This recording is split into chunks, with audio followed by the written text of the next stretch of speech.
Arrancamos la clase número 1 del módulo 11 titulada Misiones y la arrancamos precisamente hablando de lo que es la misión. Entonces vamos a ir a lo que es la misión y vamos a ir a la unidad 1 que está justo en nuestra manual. Dejen hablar de este lado del manual. Es la página 6 al principio. Esta unidad 1 va a contener la historia y actualidad de la misión transcultural. Vamos a ver la misión transcultural. Es muy importante ver este tipo de misión y vamos a entender qué es lo transcultural de la misión. Es un término con el cual tenemos que familiarizarnos muy bien si queremos entender lo que es la misión. Empezaremos, antes de entrar a nuestro manual y leer nuestro manual, empezaremos un poquito con la lectura de un autor que es don Samuel Escobar, que nos permite en su libro que se llama Tiempo de Misión, entender qué es la misión transcultural y la muy importante labor misionera. A lo largo de este curso, a través de las 8 clases que tendremos, vamos a ir revisando cada uno de los temas un poco extensos y vamos a añadir videos y vamos a añadir imágenes que nos van a permitir entender este concepto un poco alejado de lo que escuchamos a diario sobre lo que es la misión, pero sí muy importante porque es qué es la transculturalidad. Y empezamos precisamente hablando de esto ahora mismo. Entonces, ahorita regresamos allá, pero vamos a ir viendo esto. Escrito que mencioné anteriormente para que nos ayude mucho a ver qué es la transculturalidad. Aquí lo tenemos ya en pantalla. Ahí pónganme dedito arriba, los veo aquí de lado un poquito. Ah, gracias, Pastor Sergio. Y entonces aquí dice, y es un pequeño fragmento del libro de Tiempo de Misión, Ediciones Semilla, 1999, de la página 9 y 10 de don Samuel Escobar. Y arriba como título dice, después de 3 puntos suspensivos, el término misión tiene que ver con la presencia y testimonio de la iglesia. Leemos el primer párrafito y me voy a detener un poco. Durante casi 20 siglos, esto lo escriben a finales del siglo XXI, pues durante casi 20 siglos, el Evangelio de Jesucristo ha venido cruzando todo tipo de fronteras, pasando de un país a otro, de una cultura a otra, de una clase social a otra. En casi todos los idiomas y dialectos del mundo, hoy en día se invoca a Jesús y se lee su palabra. El mensaje de Jesús ha alcanzado una universalidad mayor que la de cualquier otra persona que haya vivido en la historia. Con eso terminamos este parrafito pequeño y les comento que es hermoso pensar que casi en cualquier idioma se menciona el nombre de Jesús. He contado varias cosas y en la próxima clase vamos a empezar con ver algunas misiones lejanas de nuestro continente, algunas ideas diferentes de misión, todo el concepto de misión, pero hoy enfoquémonos un poco a esta parte que dice transculturalidad. Transculturalidad es una palabra nueva que vamos a aprender, pero sí está encerrada en este primer párrafo. Si se dan cuenta ustedes, habla de fronteras, ¿verdad? De países, habla de culturas, ¿verdad? De culturas muy diversas, habla de clases sociales y habla de idiomas, dialectos en el mundo, diferentes formas en las cuales está presente la obra del Señor Jesucristo en la historia de la humanidad. ¿Cuándo empieza esto? Bueno, empieza con el libro de los Hechos, en el libro de los Hechos, donde vemos, vamos al libro de los Hechos, hoy vamos a empezar con esta breve lectura y esta lectura nos habla acerca de Hechos capítulo 2, donde Ya anteriormente el Señor les dijo que tenían que estar ahí quietos para recibir el poder del Espíritu Santo y ser testigos. Y cuando llegó el día de Pentecostés, estaban todos unánimes juntos.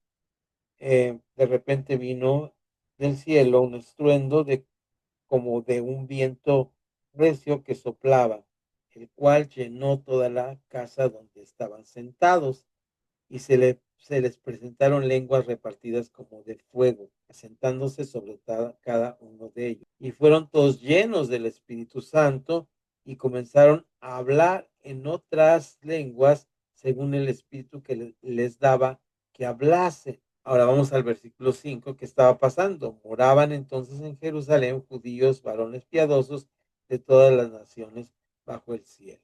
Dos fiestas judías importantes, asistía mucha gente a Jerusalén. Las dos fiestas es la Pascua, en el cual había sido sacrificado nuestro Señor Jesucristo, y ahora 50 días después tenemos la fiesta de la cosecha o del Pentecostés. Y estaban atónitos y maravillados diciendo, mirad, ¿no son galileos todos estos que hablan? ¿Cómo pues les oímos nosotros hablar cada uno en nuestra lengua en la cual hemos, y da una serie de nombres de diferentes regiones, y aquí empieza la misión transcultural, es decir, en otras lenguas, más allá de cualquier otra cosa, tenemos esta diferentes naciones, formas de pensar, aunque en este momento la iglesia es totalmente judía, es una iglesia totalmente judía. Los que estaban ahí, aunque venían de muchos lugares, eran piadosos porque venían a buscar de la religión judía una. Seguimos entonces, a un lado, la historia del libro de los Hechos, que después seguiremos hablando de ella. Y ahora seguiremos con nuestra lectura que se encuentra. Ahora bien, dice don Samuel Escobar, los historiadores, antropólogos y sociólogos hacen estudios sobre migraciones de comunidades o pueblos, movimientos de penetración cultural y cambios de afiliación religiosa.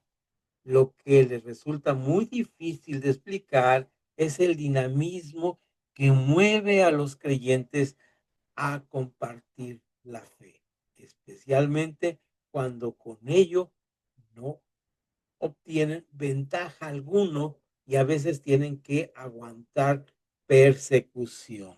Aquí hago un alto a la lectura y cuento que después de lo que vimos aquí en el libro de los Hechos, donde estamos leyendo, encontramos que todos estos hermanos judíos que estaban ahí pasaron y empezaron a reunirse con ellos, pero llegó el momento en que estos judíos regresan a sus países de origen llevándose consigo qué cosa, el evangelio. Entonces, esto es lo que se llevan ellos. Ahora, ¿qué pasó después? Y vamos a ver, dice aquí, vino persecución sobre la iglesia, es capítulo 8 donde vamos a leer aquí, dice, y Saulo, que hay un personaje llamado Saulo, luego lo conoceremos como Pablo, consentía en su muerte porque eran perseguidos.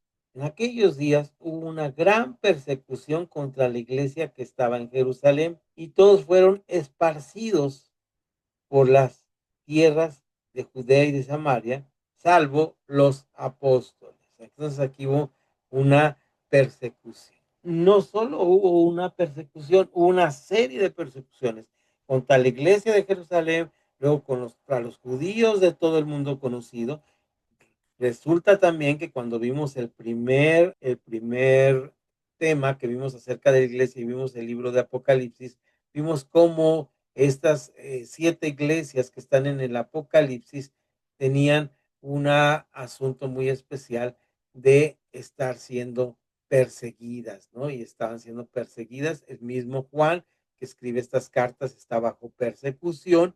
Recordamos la primera clase, ya estamos en el módulo 11, pero la primer módulo, cuando decíamos en aquel tiempo, apóstol ya anciano estaba perseguido por el emperador, ya que el emperador romano quería tener su estatua en Éfeso, y en Éfeso estaba la diosa Diana, pero quitaron la estatua de la diosa Diana a final del siglo I y quería poner una estatua del emperador. Como Juan seguramente se opuso a esto, entonces fue llevado a prisión en la isla de Patmos y escribe esta eh, carta a las 7 iglesias. De esta manera había persecución. Más adelante sigue habiendo persecución y la iglesia crece a veces por persecución. La misión se da dentro de la persecución. Esta historia de que en los primeros cristianos de los primeros 300 años eran totalmente perseguidos y acosados por el Imperio Romano se repetía constantemente. Una de las persecuciones más grandes se dio con el emperador romano Nerón. Y entre más llevaba al circo a matar gente, más cristianos salían. Algo extraño. Entonces ahí dejamos la historia y regresamos en el punto y aparte de la lectura sobre la misión que nos está ofreciendo en su escrito don Samuel Escobar de 1900. Entonces dice aquí, lo que creemos los cristianos es que en este constante cruce de fronteras, el Espíritu Santo impulsa a la iglesia a cumplir la misión para la cual la formó y ella realiza así el propósito del amor redentor revelado y realizado por Jesucristo. Hago otro punto para ver este asunto que estaba mencionando en mi comentario sobre las persecuciones.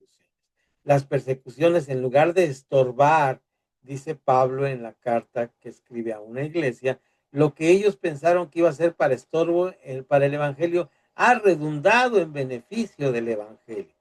Hay una historia que tiene que ver cómo se hace misión en nuestro país y significa que la misión es avivada por el fuego de la persecución. Tenemos un estado sureño que es Tabasco y este estado fue gobernado después de la Revolución Mexicana por un gobernador, Garrido Canaval, que en base a la Constitución y siendo una persona de tendencias de izquierda, dijo que él iba a decidir cuántas personas deberían, cuántos cristianos deberían estar en su territorio tabasqueño. Ustedes saben que los estados somos independientes, ¿verdad? Somos Estados Unidos mexicanos y cada estado es independiente. Entonces él decidió que no necesitaba ningún cristiano en Tabasco después de la Revolución Mexicana. ¿Qué pasó con esto? Uy, algo extraordinario. Agarró la catedral de la capital de Tabasco, que se llamaba en aquel tiempo San Juan Bautista, y lo primero que hizo es le cambió el nombre de San Juan Bautista al actual nombre de la capital, que es Villahermosa. La catedral que actualmente está en Villahermosa fue quitada piedra por piedra y llevada hasta la orilla del estado. Dijo, yo no necesito iglesias aquí. A los cristianos evangélicos también dijo, ¿saben qué? No va a haber permiso para reuniones, sálganse de mi estado. ¿Y saben qué pasó? Muchos se fueron, pero ¿quiénes se quedaron? Los verdaderamente cristianos. Bueno, vamos a seguir leyendo mientras tenga ojos para leer. No se ha cansado la vista todavía, entonces déjenos ubicar. El propósito, pues, son impulsados por el Espíritu Santo. En un sentido amplio, el término misión tiene que ver con la presencia y testimonio de la iglesia en una sociedad, la forma en que la iglesia es una comunidad cuyos miembros encarnan una forma de vida según el ejemplo de Jesucristo, el culto que la comunidad rinde públicamente a Dios, el servicio a las necesidades humanas que la comunidad emprende y la función profética de confrontar a las fuerzas del mal que destruyen a las personas y a las sociedades. Esta es la confrontación. Dejamos de compartir aquí y bienvenido Pastor Samuel. Ya te vemos por aquí. Entonces dejamos de compartir aquí y hablamos de lo que es esta parte importante.